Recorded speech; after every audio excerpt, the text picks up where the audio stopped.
La tribu des Wadra s'est dispersée dans une centaine de douars de la zone de montagne proche de Tanger, à 1000 mètres d'altitude. Il s'agit d'une population isolée de petits agriculteurs qui vivent en quasi complète autarcie. Les familles cultivent de petites parcelles de céréales, principalement de l'orge et des légumes, oignons, carottes, fèves ou pommes de terre. Elles entretiennent aussi quelques arbres fruitiers, oliviers et figuiers. Elles disposent également de petits élevages, quelques moutons et chèvres, 1 ou 2 vaches, quelques volailles, des ruches traditionnelles. Elles fabriquent un peu de charbon de bois. Ces familles rurales vivent en quasi-autosubsistance.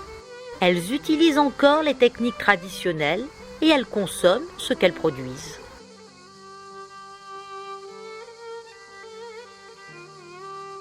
Elles ne disposent que de très peu de surplus à commercialiser. Un peu de fromage, du miel, des olives, parfois un veau, un mouton ou une chèvre au moment des fêtes.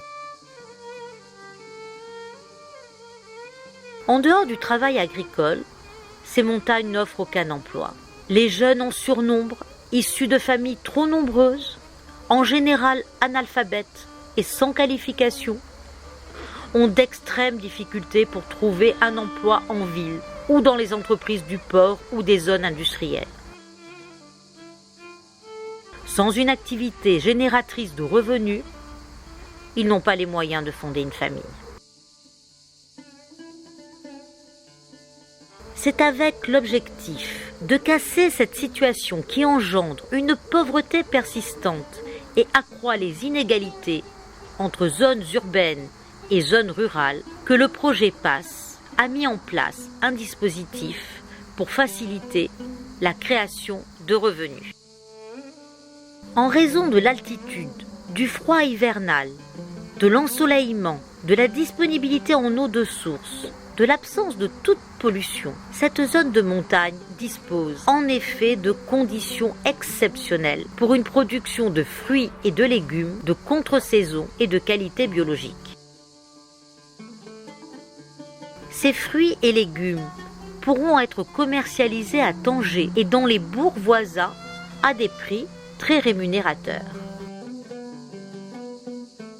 C'est afin de sensibiliser, intéresser et mobiliser les jeunes paysans que le projet PASS a installé une fraisière pilote sur une parcelle prêtée par l'un des paysans. La parcelle est cultivée selon les techniques de la permaculture qui consiste à reconstituer un sol le plus naturel possible.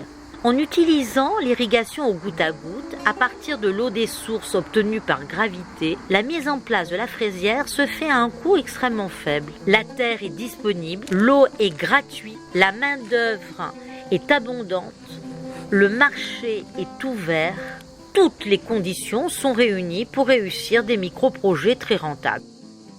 Se former pour se lancer dans un micro-projet de production de légumes de contre-saison de qualité biologique, c'est ce qui a été proposé par le projet PASS à un groupe de 14 jeunes du Douar. Avec l'appui de l'association Darna, le CMRD a mis en place la formation.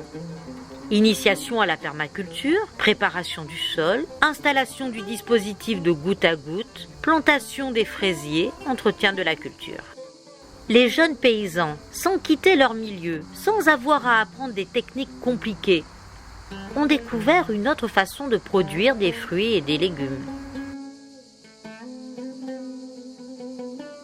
J'ai fait un stage de permaculture avec Najib qui nous a appris comment faire des cultures et comment aussi faire des semences naturelles. Donc je fais mes semences moi-même et là aussi il nous a appris à faire des cultures de goutte à goutte. Et pour la première fois, ici, nous cultivons des fraises grâce au stage que j'ai suivi. Au stage, nous étions 14 jeunes et dans 6 parmi nous, on commençait donc à cultiver leurs parcelles. Ces jeunes sont maintenant armés pour développer chacun leur micro-projet sur une petite parcelle.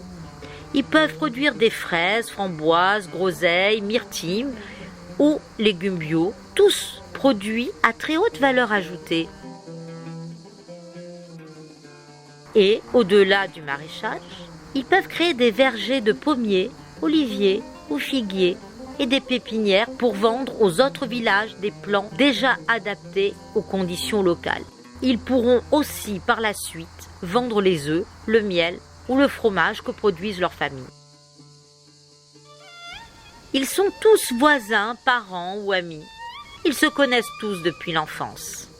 Ils pourront facilement s'unir, se regrouper et créer une coopérative pour commercialiser leurs produits plus facilement et sans intermédiaire.